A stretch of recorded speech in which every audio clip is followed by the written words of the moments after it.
ये मेरी 9वीं बार जिंदा होने वाली थी। मुझे एक अच्छी खबर मिली थी और एक बुरी खबर भी।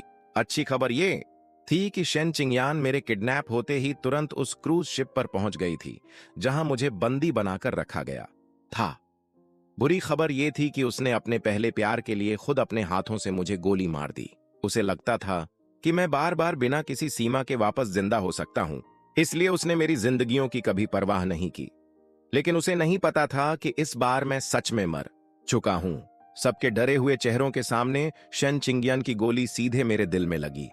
मुझे महसूस हुआ जैसे मेरे शरीर से कुछ बाहर निकल गया हो।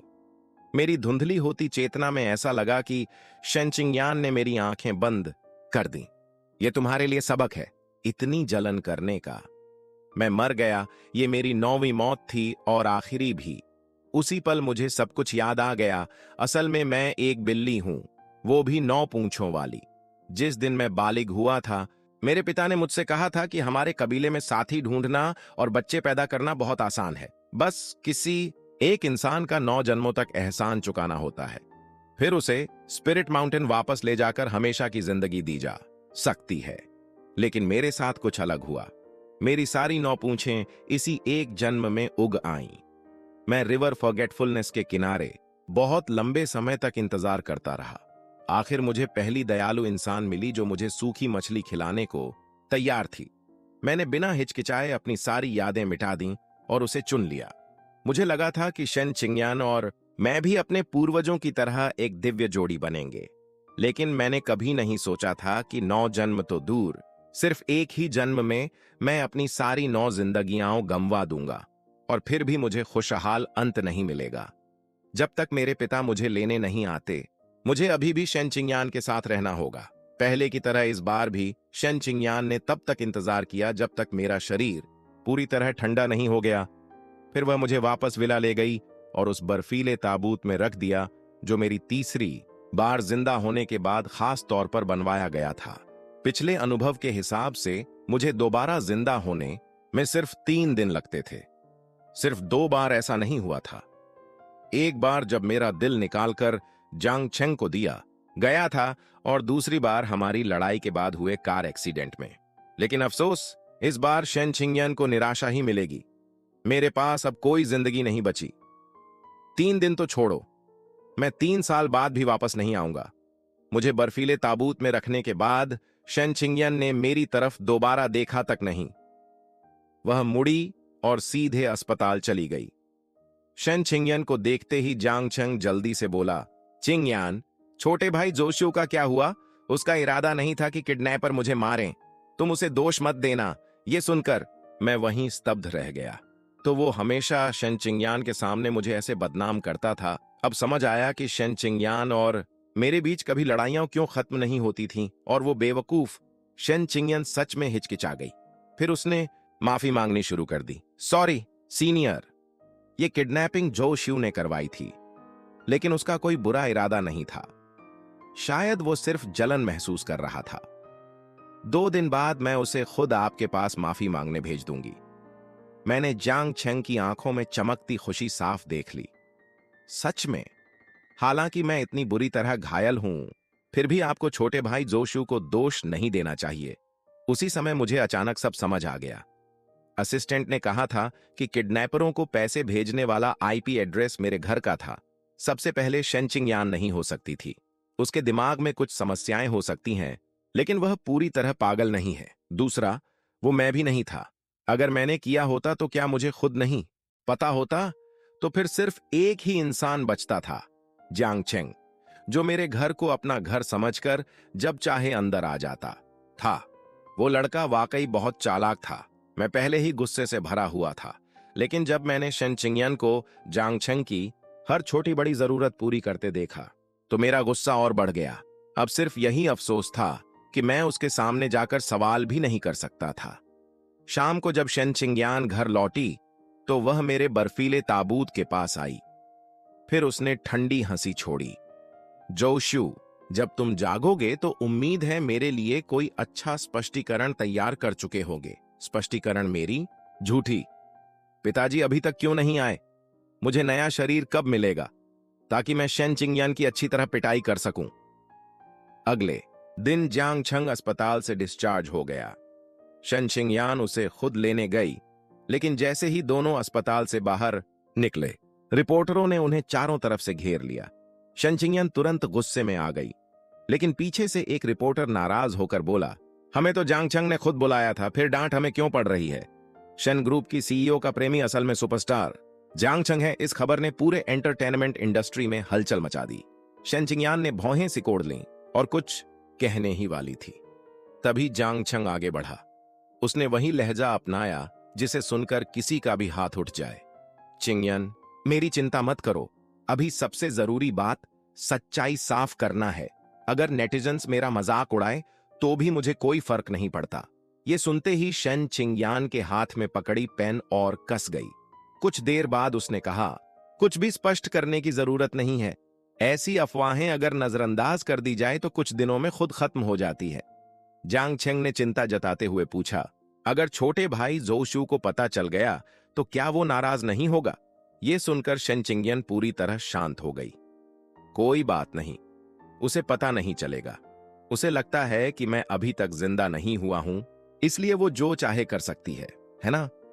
मैं हमेशा सोचता था कि शन चिंगयान और जियांग छंग के बारे में फैली अफवाहों के बारे में उसे पता नहीं होगा, लेकिन अब समझ आया कि उसे सब पता था और फिर भी वो कुछ नहीं करती थी। कमाल है। मुझे पहली बार खुशी हुई कि ये 9 जन्मों वाला काम पूरा नहीं हुआ। वो मेरे साथ स्पिरिट माउंटेन जाने के लायक नहीं है। घर लौटकर शन चिंगयान ने मेरे बर्फीले ताबूत में गुलाबों का एक गुलदस्ता रखा। फिर खुद से बात करते हुए भावुक होने लगी। मैं अब तुम्हें दोष नहीं देती। इन फूलों को सीनियर से माफी मांगने का तुम्हारा तरीका समझ लेती हूं। मैं पूरी तरह निशब्द था। ताबूत से टिककर मैंने जोर से आंखें घुमा लीं। 3 दिन बहुत जल्दी बीत गए। आधी रात होते ही शन चिंगयान हमेशा की तरह मेरे ताबूत के पास आकर बैठ गई, लेकिन इस बार मैं नहीं जागा। शन चिंगयान का चेहरा गंभीर हो गया। फिर उसे याद आया कि 5वीं बार जब मेरा दिल निकाल लिया गया था और 8वीं बार कार एक्सीडेंट के बाद मुझे वापस आने में क्रमशः 5 और 7 दिन लगे थे। पहली बार जब मैं 3 दिन तक नहीं जागा था, तब शन चिंगयान मुझे बाई परिवार की प्राइवेट लैब में ले गई थी। वहीं जाकर यह पक्का हुआ था कि मेरे अंदर की रहस्यमयी हीलिंग शक्ति 7 दिनों तक काम कर सकती है। लेकिन सच तो यह था कि तीसरे दिन तक मेरा शरीर पूरी तरह ठीक हो चुका था। बाकी के 4 दिन सिर्फ इसलिए बीते क्योंकि मेरा जागने का मन नहीं था। अब भी समय धीरे धीरे बीतता रहा और मेरा शरीर बिल्कुल नहीं हिला। शन चिंगयान ने भी यही समझा कि मैं जानबूझकर नहीं जाग रहा हूं। जो श्यू, तुमने गलती की है और अब जानबूझकर मुझे डरा रहे हो, है ना? अगर नहीं जागना चाहते हो तो मत जागो। उसने मेरे ताबूत से फूलों का गुलदस्ता खींचकर बाहर फेंक दिया। ताबूत को एक लात मारी और बाहर चली गई। मैं ये सब देखकर पूरी तरह हैरान था, लेकिन सोने से पहले भी उसने अपने असिस्टेंट को फोन किया और फिर से पुष्टि करवाई कि किडनैपरों को पैसे भेजने वाला आईपी एड्रेस सच में मेरे घर का ही था। सकारात्मक जवाब मिलने के बाद ही वह सोने गई। अगली सुबह शन चिंगयान बहुत जल्दी उठ गई। सबसे पहले वह उस कमरे में गई जहां मेरा ताबूत रखा था। जब उसने देखा कि मैं अब भी नहीं जागा हूं, तो इस औरत ने अपनी झुंझलाहट कपड़े पहुंचाने वाले कर्मचारी पर निकाल दी। वापस ले जाओ।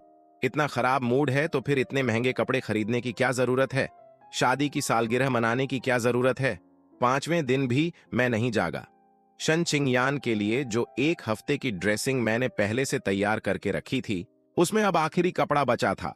शन चिंगयान ने दर्जनों शर्ट्स उलट पुलट कर देखी, लेकिन कोई भी उसके साथ मैच नहीं कर रही थी। हाथ में बिल्ली वाली टाई पकड़कर वह गुस्से में मेरे पास आई और मेरे सामने खड़ी हो गई। आखिर कब तक ऐसे पड़े रहने वाले हो? अगर वापस जिंदा होना है तो अभी हो जाओ। पूरा घर बिखरा पड़ा है। और ये आखिर कैसी चीज खरीद कर रखी थी तुमने? लेकिन मैं तो पहले ही मर चुका था। मरे हुए लोग जवाब नहीं देते। आखिर उसे अपना ही गुस्सा खुद संभालना पड़ा। उसने शर्मिंदगी में वो टाई उठाई जो उसने मेरे बर्फीले ताबूत पर फेंक दी थी और वापस ड्रेसिंग रूम में रख आई। काम शुरू हुए। ज्यादा देर नहीं हुई थी कि जियांग छंग फिर उसके ऑफिस पहुंच गया और इस बार भी उसने दरवाजा नहीं खटखटाया। तो मैं जब भी आता था, पहले असिस्टेंट से अपॉइंटमेंट लेनी पड़ती थी, लेकिन जियांग छंग को कभी दरवाजा खटखटाने की भी जरूरत नहीं पड़ती। जितना सोचता गया उतना गुस्सा बढ़ता गया। अच्छा ही है कि उसे पहनने के लिए कपड़े नहीं मिल रहे। जांग चंग ने एक टाई उठाई और बहुत नरमी से शेन चिंग यान के लिए बांध दी। क्या तुम्हारी जो शियू से लड़ाई हुई है? वो बहुत ही लापरवाह है।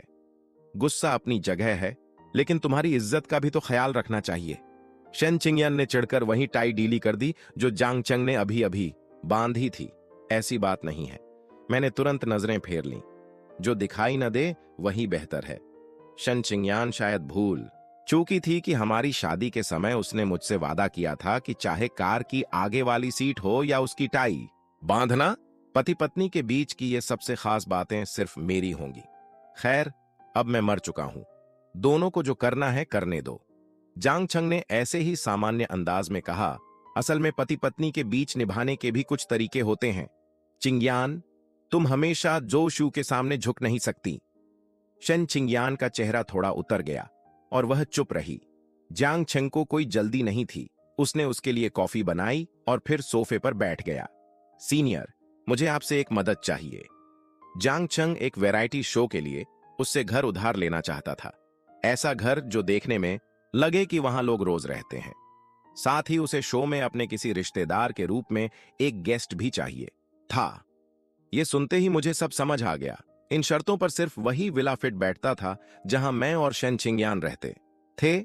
जांग चंग साफ तौर पर मेरे घर में शेन चिंगयान के साथ शूटिंग करना चाहता था ताकि दोनों के बीच के स्कैंडल को और हवा मिल सके। उसका इरादा हर किसी को समझ आ रहा था, सिर्फ शेन चिंगयान ही नहीं समझ पा रही थी। लेकिन इस बार शेन चिंगयान ने उसकी बात नहीं मानी। जांग चंग को इससे कोई फर्क नहीं पड़ा।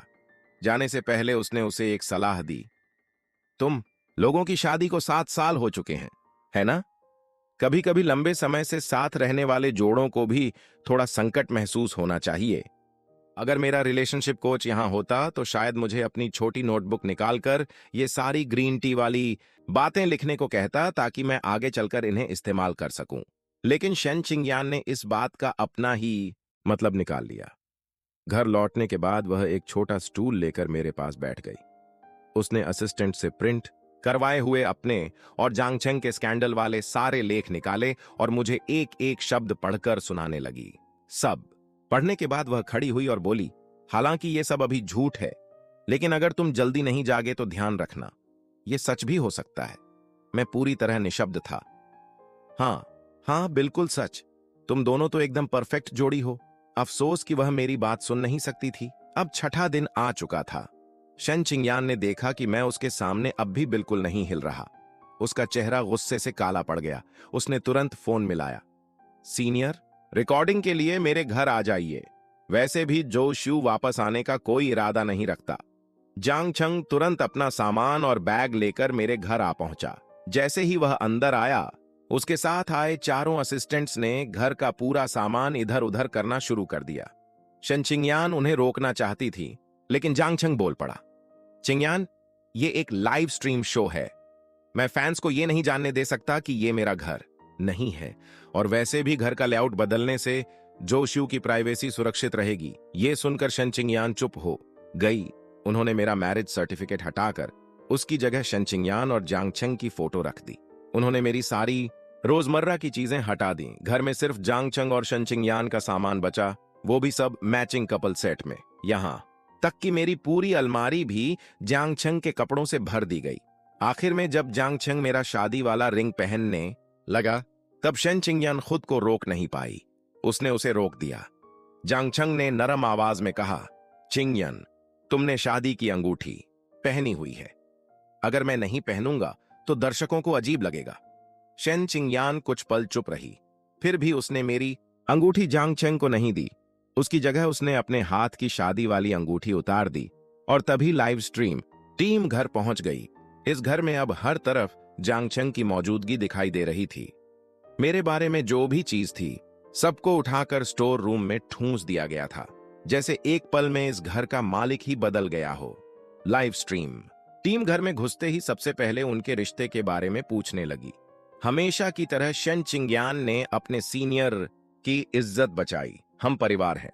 सुबह की एक्टिविटी के लिए उन्होंने वही सनरूम चुना जिसे मैंने बहुत मेहनत से डिजाइन किया था।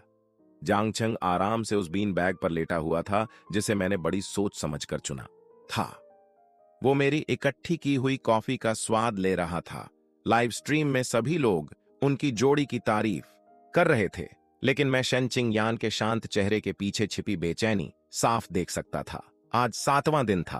पिछली बार जब मेरा दिल निकाल लिया गया था तब मैं 7वें दिन की सुबह वापस जाग गया था, लेकिन अब दोपहर हो चुकी थी और फिर भी कोई बदलाव नहीं था। वह कम से कम 20 बार मुझे देखने आ चुकी थी। अब तो मुझे भी थोड़ा उत्सुकता होने लगी थी। आखिर वह चाहती क्या है? क्या वह चाहती है कि मैं अचानक दरवाजा तोड़कर बाहर आ जाऊं और हंगामा करूं, या फिर वह चाहती है कि मैं कभी बाहर ही ना आऊं? दोपहर के खाने के बाद आखिरकार वह खुद को रोक नहीं पाई। जब किसी का ध्यान नहीं था तब वह कमरे में आ गई, लेकिन उसने देखा कि मेरा शरीर अब भी पहले जैसा ही पड़ा हुआ था। उसकी आंखों में एक पल के लिए शक उभरा, लेकिन उसने जल्दी ही खुद को संभाल लिया। उसने फोन में समय देखा, फिर धीमी लेकिन गुस्से भरी आवाज में बोली, जोशो, अगर तुम नाराज हो तो उठकर सीधे कहो। इस बार तुम सच में हद पार कर रहे हो। हद मेरी जूती। शायद शेन चिंगयान को अभी भी लग रहा था कि मैं बस रूठा हुआ हूं और वह मुझे सबक सिखाना चाहती थी। दोपहर में उसने मेरी वॉक इन क्लोसेट खोल दी और जांगचंग को मेरे सारे कीमती हॉट कूटियोर कपड़ों में से जो चाहे चुनने दिया। जांगचंग एक एक करके मेरे सूट निकालता गया, फिर उन्हें अपना बताकर लाइव स्ट्रीम में दिखाने लगा। आखिर में शेन चिंगयान ने वो हॉट कूटियोर ड्रेस भी मंगवा ली जो मैंने हमारी एनिवर्सरी पार्टी के लिए तैयार करवाई थी। जब जांग चंग वह महंगा सूट दिखा रहा था तब शेन चिंगयान दरवाजे के बाहर खड़ी होकर पूरी बदनीयती से बोली, अब भी नहीं उठ रहे? ये सब तुमने खुद अपने ऊपर लाया है। लाइव स्ट्रीम खत्म होने के बाद शेन चिंगयान शाम को जैंग चेंग के साथ अवार्ड सेरेमनी में गई। उसने मेरा सूट पहना हुआ था, मेरी बो टाई बांधी हुई थी और मेरी पत्नी के साथ हाथों में हाथ डालकर चल रहा था। अब इससे कोई फर्क नहीं पड़ता। वैसे भी इस घर में अब मेरा कुछ बचा ही नहीं था। अवार्ड सेरेमनी खत्म होते होते लगभग आधी रात हो गई। शेन चिंगयान ने समय देखा और जैसे अचानक उसे कुछ याद आ गया, वह जल्दी जल्दी वापस लौटने लगी। जब वह कोने वाली 24 घंटे खुली रहने वाली केक शॉप के पास पहुंची तो कुछ पल रुकी, लेकिन फिर भी उसने केक का एक टुकड़ा खरीद लिया। यह उसका हमेशा का तरीका था। हर लड़ाई के बाद वह मुझे इसी तरह मनाती थी। ठीक रात के 12 बजे शेन चिंगयान घर में दाखिल हुई। पूरा घर अंधेरे में डूबा हुआ था। उसने 2 बार आवाज लगाई, लेकिन कोई जवाब नहीं मिला। शेन चिंगयान की भौहें सिकुड़ गईं। जो श्यू, ये क्या बचकानी हरकत है? लाइट क्यों नहीं जलाई? मालिक की वापसी दर्ज की गई। स्मार्ट सिस्टम ने अपने आप बेडरूम की लाइटें जला दी। शेन चिंगयान सीधे कमरे की तरफ दौड़ी। उसने देखा कि मेरा शरीर अब भी बिल्कुल नहीं हिल रहा था। वह भौहें चढ़ाकर आगे बढ़ी, बर्फीला ताबूत खोला और मेरा हाथ पकड़ लिया। अगर जाग गए हो तो जल्दी बाहर आओ, अंदर बहुत ठंड है। लेकिन अगले ही पल उसे कुछ अजीब लगा। तुम्हारा हाथ इतना ठंडा क्यों है? नहीं, तुम्हारा पूरा शरीर ही ठंडा है। उसका हाथ मेरे शरीर के दूसरे हिस्सों तक गया और शेन चिंगयान का चेहरा धीरे धीरे सफेद पड़ने लगा। उसे जैसे अचानक कुछ याद आ गया। कांपते हुए उसने मेरे सीने के कपड़े ऊपर उठाकर देखा। गोली का घाव अभी तक भरा नहीं था। गोली के छेद के अलावा मारपीट के कई निशान भी थे। 7 दिन तक बर्फ में पड़े रहने के बाद वे निशान और भी डरावने लग रहे थे। शेन चिंगयान एक कदम पीछे लड़खड़ा गई। घबराकर उसने अपनी घड़ी में समय देखा, फिर तुरंत फोन निकालकर दोबारा समय चेक किया। जब उसे यकीन हो गया कि पूरे 7 दिन सचमुच खत्म हो चुके हैं, तो वह अचानक जोर से चिल्लाई, जो श्यू, इस बार आखिर तुम कौन सा खेल खेल रहे हो? लेकिन अगले ही पल उसने खुद अपनी बात पर शक कर लिया। नहीं, ये कोई रूठना नहीं है। घाव क्यों नहीं भरा? इतना कहते ही शेन चिंगयान पागलों की तरह गैरेज की तरफ भागी। अंधेरे की परवाह किए बिना वह तेजी से सबसे नजदीकी ताओ मंदिर की ओर निकल गई। बिना एक पल रुके वह हाँफते हुए पहाड़ पर चढ़ी। ताओ गुरु, 7 दिन पूरे हो चुके हैं। मेरे पति अब तक वापस जिंदा नहीं हुए। आखिर क्या हो रहा है? लेकिन वह ताओ गुरु कोई असली साधक नहीं था। उसने बस कुछ धर्म ग्रंथ पढ़ रखे थे। शेन चिंगयान क्या कह रही थी, उसे कुछ समझ ही नहीं आया। आखिर में शेन चिंगयान ने उसे जरूरत से ज्यादा पैसे दे दिए, इसलिए वह पूरी उलझन के साथ उसके पीछे पीछे नीचे आ गया। जब वह घर पहुंचा और उसने मेरा शरीर देखा, तो डर के मारे लगभग पुलिस को फोन करने वाला था।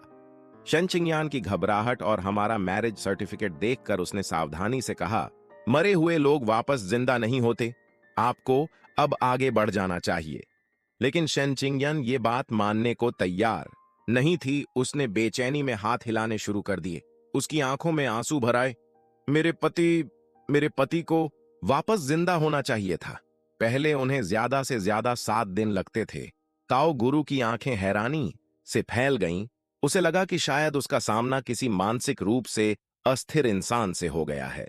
उसने चुपचाप पुलिस का नंबर हटाकर इमरजेंसी सेवा का नंबर तैयार कर लिया।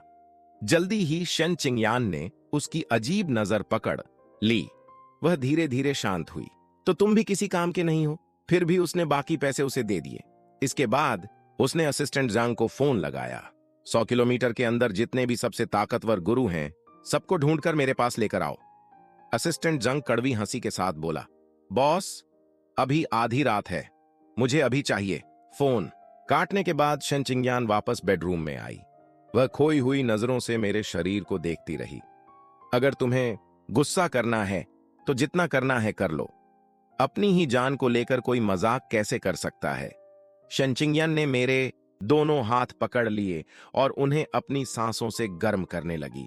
जितनी देर वह ऐसा करती रही, उसकी आंखें उतनी ही लाल होती गईं। आखिर शायद उसे एहसास हो गया कि मेरे हाथ अब कभी गर्म नहीं होंगे। उसने अपना माथा मेरे हाथों पर टिका दिया और दिल तोड़ देने वाली आवाज में रोने लगी। पैसों की ताकत की वजह से चिंगहाई सिटी से 100 किलोमीटर के अंदर मौजूद सारे बड़े बड़े गुरु और साधु सुबह होने से पहले ही मेरे घर पहुंच गए। आप कह रही हैं कि आपके पति पहले मरने के बाद वापस जिंदा हो जाते थे, लेकिन इस बार नहीं जागे, सही? शन चिंगयान के सिर हिलाते ही पूरा कमरा शांत हो गया। सभी गुरु एक दूसरे का चेहरा देखने लगे। हर कोई पूरी तरह उलझन में था। कुछ देर बाद मैंने देखा कि पीछे खड़ा एक युवा ताओ साधु धीरे से असिस्टेंट जांग के पास गया। वह उसे किसी मनोचिकित्सक से संपर्क करने की सलाह दे रहा था। शन चिंगयान ने सबकी तरफ नजर दौड़ाई। जो भी ये पता लगा देगा कि वह वापस क्यों नहीं जाग रहा, उसे 1 करोड़ मिलेंगे। इतनी बड़ी रकम सुनकर सबके मन डोल गए। हालांकि सभी को यह बात बेतुकी लग रही थी, फिर भी हर कोई अपनी किस्मत आजमाने लगा। सबने बारी बारी से मेरे शरीर को देखा। आखिर सबसे युवा साधु खुद को रोक नहीं पाया। उसने कहा, असल में मेरी सलाह है कि आप उनका अंतिम संस्कार कर दीजिए, वो वापस नहीं आने वाले। गुस्से में शन चिंगयान ने सबको घर से बाहर निकाल दिया। शन चिंगयान एक बहुत उदार बॉस थी, इसलिए असिस्टेंट जांग सच में उसकी चिंता कर रहा था। उसे डर था कि कहीं उसका मानसिक संतुलन न बिगड़ गया हो। जब शन चिंगयान कमरे में बेचैनी से चक्कर लगा रही थी, तब उसने सावधानी से पूछा, बॉस, आपको इतना यकीन क्यों है कि मास्टर वापस जिंदा हो जाएंगे? शन चिंगयान बेहद परेशान थी। फिर अचानक उसे उस बूढ़े ताओ साधु की याद आ गई। वह तुरंत बेडरूम में भागी, कमरे का सामान उलट पुलट कर खोजने लगी। आखिर उसे एक रेशमी थैली मिल गई। पहली बार जब मैं शन चिंगयान को बचाते हुए मरा था, तब सब कुछ इतनी जल्दी हुआ था कि मेरे साथ क्या हुआ, ये देखने के लिए मेरे पिता इंसानी दुनिया में आए थे। उन्होंने खुद को एक बूढ़े ताओ साधु के रूप में छिपा लिया था। जब उन्हें पता चला कि मैं शन चिंगयान को बचाते हुए मरा हूं, तब उन्होंने उसे एक रेशमी थैली दी थी। उन्होंने कहा था कि मेरे और उसके बीच सांसारिक विवाह का बंधन है, इसलिए जब तक वह इस थैली को मेरे पास रखेगी, मैं सच में नहीं मरूंगा। शन चिंगयान ने मुझे ये थैली पहले दिखाई थी, लेकिन मैं इसे कभी खोल नहीं पाया। अब मैं इसे पहचान गया। ये मेरे पिता का मेरे लिए छोड़ा हुआ उपहार था। उन्होंने कहा था कि इसे मेरी 9 पुनर्जन्मों के बाद खोला जा सकेगा। शन चिंगयान ने थैली खोली और उसके अंदर से आध्यात्मिक सूखी मछलियों का ढेर बाहर निकल पड़ा। मैं खुशी से उछल पड़ा। एक मुट्ठी भरकर मैंने तुरंत मुंह में डाल ली। जैसी उम्मीद थी, मेरे पिता कभी निराश नहीं करते। इंसान उन सूखी मछलियों को नहीं देख सकते थे। उन्हें सिर्फ लाल धागे में बंधी बालों की एक लट और एक कागज दिखाई दे रहा था। हवा लगते ही बालों की वह लट राख बन गई। शन चिंगयान ने कागज खोला। उस पर सिर्फ एक ही वाक्य लिखा था, 9 जन्मों का प्रेम आखिरकार फल दे चुका है। शन चिंगयान की आंखें चमक उठीं। 9 जन्मों का फल। वह बार बार यही शब्द दोहराने लगी, लेकिन अगले ही पल उसका चेहरा सफेद पड़ गया। आखिर उसे समझ आ गया कि मैं पहले ही 9 बार मर चुका था। 9 जन्मों और 9 जिंदगियों के बाद अब कोई मौका नहीं बचा था। उसने कागज और थैली को जोर से जमीन पर फेंक दिया। नामुमकिन, मैं इस पर विश्वास नहीं करती। पिछली रात के बाद उसे समझ आ गया था कि यूं सबको बुलाने से कुछ नहीं होगा। अब उसे सही इंसान को ढूंढना था। शेन ग्रुप की सीईओ ने 1 करोड़ का इनाम घोषित किया। जो भी उस बूढ़े ताओ साधु को ढूंढ देगा उसे इनाम मिलेगा। यह घोषणा कंपनी की आधिकारिक वेबसाइट के मुख्य पेज पर डाल दी गई। नीचे एक छोटी लाइन और लिखी गई थी, जो भी किसी मृत व्यक्ति को वापस जिंदा करने का तरीका जानता हो उसे भी इनाम मिलेगा। यह खबर फैलते ही हर तरफ चर्चा शुरू हो गई। सब लोग अंदाजा लगाने लगे कि शेन परिवार में आखिर कौन मर गया है। बाद में इंटरनेट पर घूमने वाला एक युवा साधु बोला, वो सीईओ के पति हैं। अब लोग और भी उलझ गए। क्या वो जांग चेंग की गर्लफ्रेंड नहीं है? ये पति अचानक कहां से आ गया? लेकिन उस समय तक बहुत सारे साधु और गुरु मेरे घर आ चुके थे। कई लोग सामने आकर इसकी पुष्टि करने लगे। तो इसका मतलब जांग चंग तीसरा व्यक्ति है? किसी ने अंदाजा लगाया। यह खबर देखकर मैं लगातार सिर हिलाता रहा। उस इंसान की समझदारी की दाद देनी पड़ेगी। हाँ, बिल्कुल वही है। एक बार यह चर्चा शुरू हुई तो गपशप और तेजी से फैलने लगी। जांग चंग भी अब शांत नहीं बैठ पाया। वह फिर से घर आ गया। शन चिंगयन की आंखों के नीचे पड़े काले घेरे और उसका थका हुआ चेहरा देखकर वह चौंक गया। लेकिन इससे पहले कि वह संभल पाता, मेरे शरीर को देखकर उससे भी बड़ी चीख निकल गई। जोशिउ सच में मर गया, वो मरा नहीं है। शन चिंगयन जोर से चिल्लाई, जैसे वह भूल चुकी हो कि जांग चेंग कभी उसका सबसे प्रिय सीनियर था। वह लंबे समय तक उसे ऐसे घूरती रही जैसे कोई बदला लेने वाली आत्मा हो। जोशिउ जरूर अब भी तुमसे जल रहा है। मुझे सब साफ करना होगा। अगर वह इतना गुस्सा न हो तो शायद जाग जाए। जांग चंग उसे रोक भी नहीं पाया। शन चिंगयान ने फोन खोल लिया। उसने जांग चंग द्वारा भेजे गए मैसेज और उनसे जुड़ी सारी खबरें ट्रेंडिंग लिस्ट में देखीं। वह धीरे धीरे उसकी तरफ मुड़ी। बहुत देर से अकड़ी हुई उसकी गर्दन से चरमराने की आवाज निकली, सीनियर, सब लोग क्यों कह रहे हैं कि तुम और मैं एक जोड़ा हैं? अचानक जैसे उसे कुछ समझ आ गया, उसकी आवाज भर्रा गई। आंसू लगातार बहने लगे। तुम दोनों का एक साथ किडनैप होना। तुमने कहा था कि जोशिउ ने तुम्हें बचाने के लिए मुझे आगे धकेल दिया था। फिर जोशिउ के शरीर पर इतने सारे घाव क्यों हैं? जांग चंग उसकी हालत देखकर डर गया। उसने एक शब्द भी नहीं कहा और तुरंत बाहर भाग गया। शन चिंगयन उसे भागते हुए देखती रही। फिर अचानक उसने अपना चेहरा दोनों हाथों से ढक लिया। वह एक साथ हंस भी रही थी और रो भी रही थी। असिस्टेंट जंग, उस क्रूज शिप वाले किडनैपर्स को ढूंढो। मुझे पूरी सच्चाई चाहिए।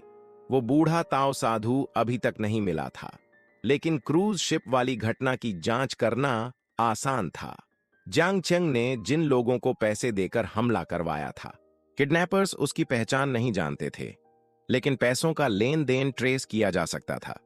पहले क्योंकि भुगतान वाला आईपी एड्रेस मेरे घर का निकला था, इसलिए शन चिंगयान ने मान लिया था कि सब मैंने किया है। लेकिन वह ये भूल गई थी कि जब भी जांग चंग घर आता था, मैं उससे बचने की कोशिश करता था। मुझे डर था कि कहीं मैं खुद को रोक न पाऊं और उससे झगड़ न बैठूं। मैं नहीं चाहता था कि जांग चंग जैसे इंसान की वजह से हमारे रिश्ते पर असर पड़े। असल में सच जानने के लिए सिर्फ निगरानी कैमरों की फुटेज देखना काफी था, लेकिन शन चिंगयान ने जड़ तक पहुंचने की जिद पकड़ ली। मुझे नहीं पता वह आखिर किस बात से डर रही थी। जब किडनैपर्स के बयान और सारी निगरानी फुटेज शन चिंगयान की मेज पर रख दी गईं, तब मैंने आखिर एक लंबी सांस ली और मन ही मन उसकी तरफ इशारा करते हुए कहा, देखो यही सच है। देखा, मैंने कहा था ना, जांग चंग ऐसा ही इंसान है। दुनिया में सिर्फ तुम ही हो शन चिंगयन जो उसकी बातों पर भरोसा करती रही। अगर इतनी ही काबिल हो तो जांच जारी रखो। तुम्हारे उस सीनियर ने और भी बहुत कुछ किया है। शन चिंगयन ने मुझे निराश नहीं किया और जांच जारी रखी। जिस दिन सारे सबूत उसकी मेज पर रखे गए, उस दिन वह ठीक से सीधी खड़ी भी नहीं हो पा रही थी। जांग छंग से बदला लेने के लिए शन चिंगयन ने सबसे पहला काम किया। उसने एक लंबा लेख सार्वजनिक रूप से जारी किया। उसमें जांग छंग की हर हरकत का खुलासा कर दिया जो उसने उसकी पीठ पीछे की थी। साथ ही उसने उस बूढ़े ताओ साधु को ढूंढने का इनाम और बढ़ा दिया। इस बार उसने अपनी पूरी संपत्ति तक दांव पर लगा दी। उधर जांग छंग की प्रतिष्ठा पूरी तरह बर्बाद हो गई। इतनी बड़ी दौलत देखकर अनगिनत लोग लालच में आ गए, लेकिन अफसोस, वह बूढ़ा ताओ साधु मेरा पिता था। शन चिंगयान उसे कभी नहीं ढूंढ सकती थी। हालांकि ठगों को इस बात की भनक लग गई और वे झुंड के झुंड आने लगे। सबसे आसान धोखा यही था कि खुद को वहीं बूढ़ा ताओ साधु बता दिया जाए। ऐसे लोग एक नजर में नकली लगते थे, लेकिन कुछ ऐसे भी थे जिन्होंने कहा कि उनके पास मुझे वापस जिंदा करने का तरीका है। शन चिंगयान ने उनकी बातों पर भरोसा कर लिया, लेकिन मैंने नहीं किया, क्योंकि यह धर्म के पतन का युग था। मेरा वापस आना ही एक तरह की गलती थी। इंसानी दुनिया में अब ऐसी कोई शक्ति नहीं बची थी जो मुझे दोबारा वापस ला सके। लेकिन घर की हालत देखकर मैं फिर भी खुश नहीं था। ये आखिर हो क्या रहा है? जंग चंग ने मेरी सारी पुरानी तैयारियां बर्बाद कर दी थीं, वो एक बात थी, लेकिन अब इन्हें ठग भी बर्बाद कर रहे थे। फिर मैंने सोचा, इससे फर्क ही क्या पड़ता है? वैसे भी अब ये घर मेरा नहीं रहा। लेकिन शन चिंगयान की हालत देखकर मैं सच में निशब्द था। वह इन ठगों की बातों पर इस हद तक चलने लगी थी कि जैसे अपनी समझ खो चुकी हो। शन चिंगयान 7 दिनों तक उनके सामने घुटनों के बल बैठी रही। उसके घुटने लगभग जवाब दे चुके थे। आखिर में उसे पता चला कि मेरे शरीर में जो हल्की हरकत दिखाई दे रही थी वह उन ठगों की लगाई हुई चाल थी। जब पुलिस घर पहुंची तभी जाकर शन चिंगयान को एहसास हुआ कि वह कितनी दूर निकल चुकी है। नहीं, बिल्कुल नहीं। इस डर से कि मेरे वापस जिंदा होने की बात सामने आ जाएगी और लोग मुझ पर रिसर्च करने लगेंगे, वह खुद मनोचिकित्सालय तक पहुंच गई। भारी दवाइयों ने उसके दिमाग को और धुंधला कर दिया। वह पहले से भी ज्यादा वहमों में जीने लगी। डॉक्टर, वह मेरे सपनों में क्यों नहीं आता? क्या मेरी नीयत में सच्चाई नहीं है? सम्मोहन के दौरान ऐसा लगता था जैसे उसकी आंखों से खून के आंसू बह रहे हों। लेकिन जीवन और मृत्यु के सामने सच्चाई या नीयत का क्या मतलब? मैंने लंबी सांस छोड़ी। गोली तुम्हारे अपने हाथों से चली थी। मेरा शरीर तुम्हारे विला में पड़ा था। मैं सचमुच मर चुका हूं और मुझे मरे हुए पूरे 6 महीने हो चुके हैं। शन चिंगयान बहुत लंबे समय तक मेरा अंतिम संस्कार करने को तैयार नहीं हुई। इन 6 महीनों में वह मेरे शव को लेकर मशहूर पहाड़ों और पुराने मंदिरों में घूमती रही। कभी कभी मेरा दिल पिघल जाता था। मन करता था कि उसके सामने जाकर कह दूं कि अब सब छोड़ दो।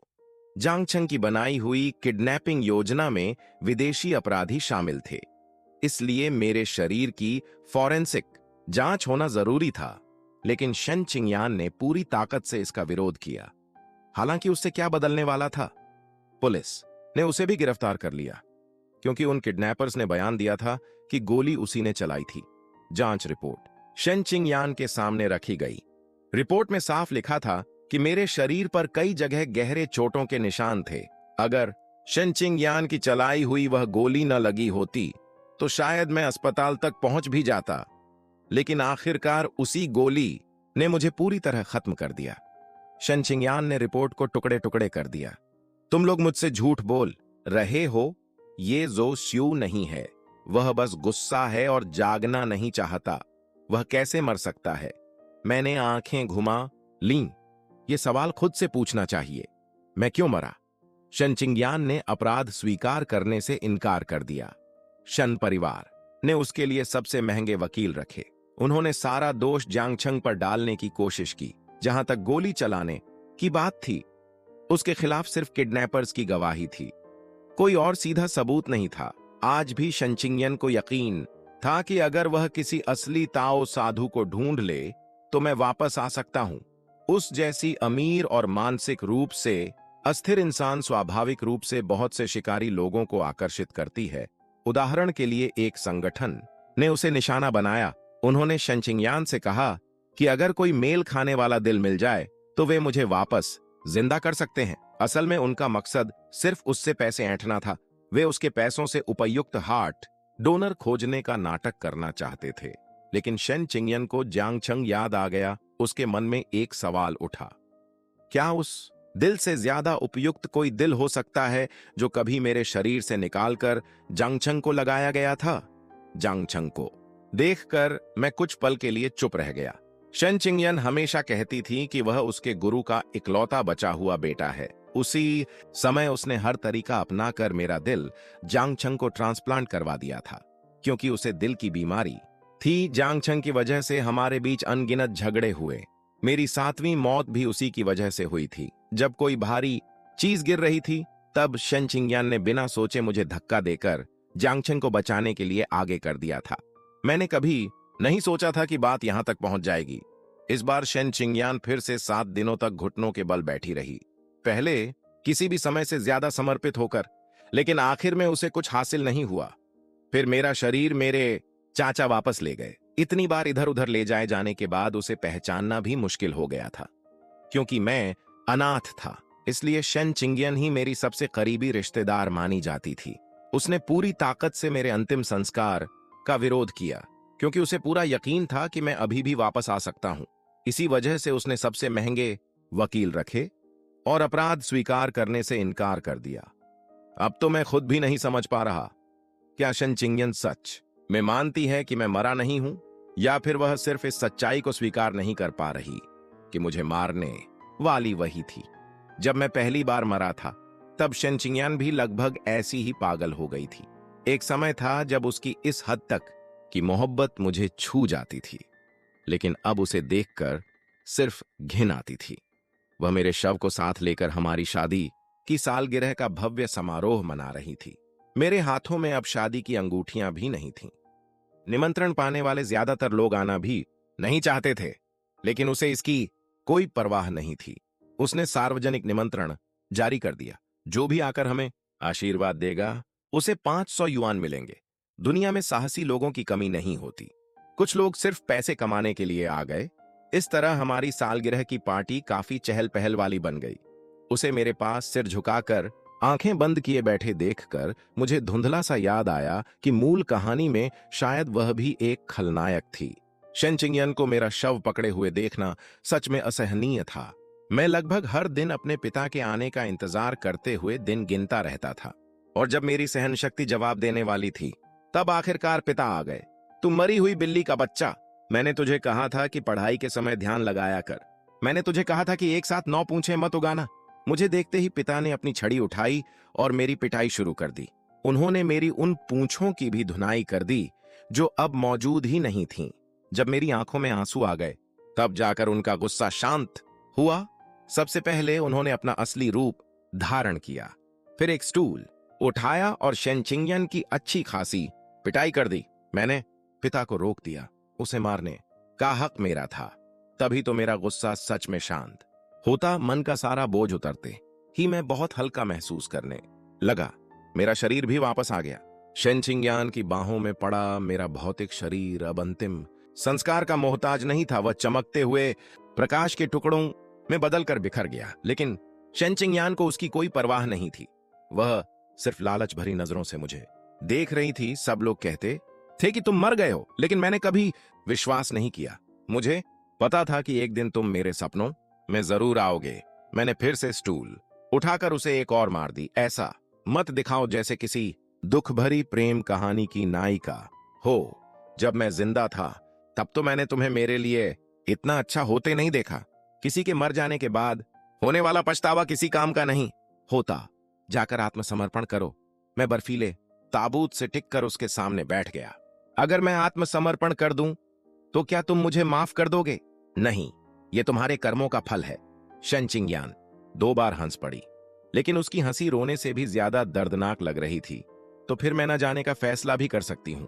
आज तुम मुझसे मिलने आए हो, यह किसी को नहीं पता। मैं तुम्हें हमेशा के लिए कैद करके रख सकती हूं। हम पहले की तरह साथ रह सकते हैं। मैंने उसकी तरफ आंखें घुमाई।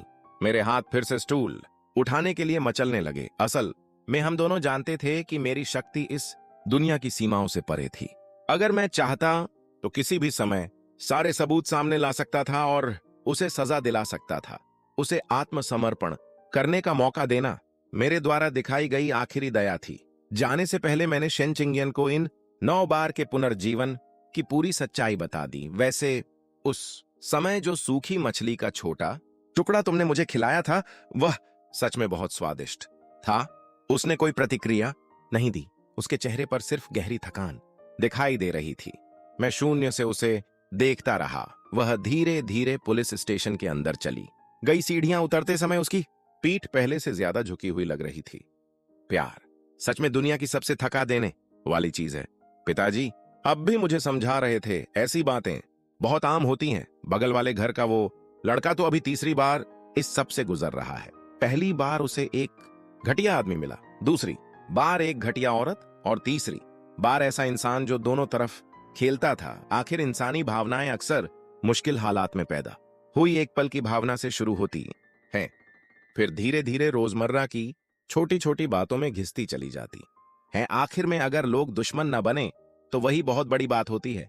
सच्चाई जल्दी समझ आ जाए तो बेहतर है, वरना स्पिरिट माउंटेन पहुंचकर रिश्ता तोड़ना पड़े और नफरत से भरा जोड़ा बन जाना उससे कहीं बुरा है। पिताजी की बात में दम था।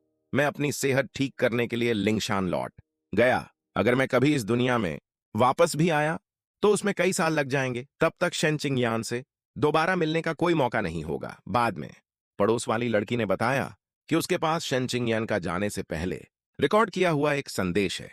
उसने पूछा कि क्या मैं उसे देखना चाहता हूं। मैं कुछ देर के लिए खो गया। 9 पूंछों को फिर से साधने और उगाने की सारी कठिनाइयां मेरे दिमाग में घूम गईं। फिर अचानक मुझे याद आया कि शेन चिंगयान कौन थी। मैंने सिर हिला दिया। रहने दो, हर इंसान दोबारा मिलने के लिए नहीं बना होता।